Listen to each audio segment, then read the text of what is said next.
পটুয়াখালী ৩ আসনে বিএনপির মনোনয়ন স্থগিত থাকায় তৈরি হয়েছে নতুন রাজনৈতিক সমীকরণ। এতে স্থানীয় বিএনপি নেতাকর্মীদের মধ্যে দেখা দিয়েছে ক্ষোভ, হতাশা ও নানা গুঞ্জন। স্বাধীনতার পর এই আসনটি দখলে নেওয়ার সুযোগ এসেছে বলে মনে করছিলেন নেতাকর্মীরা। হঠাৎ মনোনয়ন স্থগিতের সিদ্ধান্তে তাদের মধ্যে তীব্র অসন্তোষ দেখা দিয়েছে। সাধারণ ভোটারদের ধারণা, গণ অধিকার পরিষদের কেন্দ্রীয় সভাপতি নুরুল হক নূরকে আসনটি ছাড়ার কৌশল হিসেবেই বিএনপি আপাতত মনোনয়ন স্থগিত রেখেছে। এরই মধ্যে সাবেক সংসদ সদস্য গোলাম মাওলা রনির ছোট ভাই গোলাম জিলানী জিল্লু নিজের ফেসবুক আইডিতে লিখেছেন, প্রিয় গলাচিপা দশমিনাবাসী, আপনারা ধৈর্য ধরুন, ভালো কিছু হবে ইনশাআল্লাহ। এই রহস্যময় পোস্ট ঘিরে নতুন করে জল্পনা কল্পনা ও মেরুকরণ হয়েছে পটুয়াখালী ৩ আসনের রাজনৈতিক অঙ্গনে।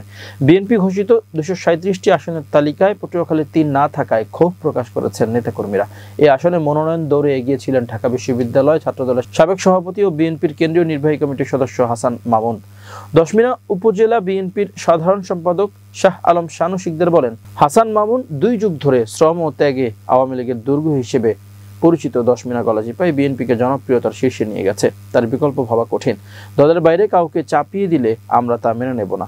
অন্যদিকে গণ অধিকার পরিষদের দশমিনা উপজেলা সাধারণ সম্পাদক মিলন মিয়া বলেন, নুরুল হক নূর পটুয়াখালী ৩ আসনে প্রার্থী হচ্ছেন। বিএনপির সঙ্গে জোট গঠনের আলোচনা চলছে। জোট না হলেও তিনি স্বতন্ত্রভাবে নির্বাচনে অংশ নেবেন। এদিকে গোলাম জিলানী জিল্লুর পোস্ট ঘিরে রহস্য আরও ঘনীভূত হয়েছে গলাচিপা ও দশমিনায়।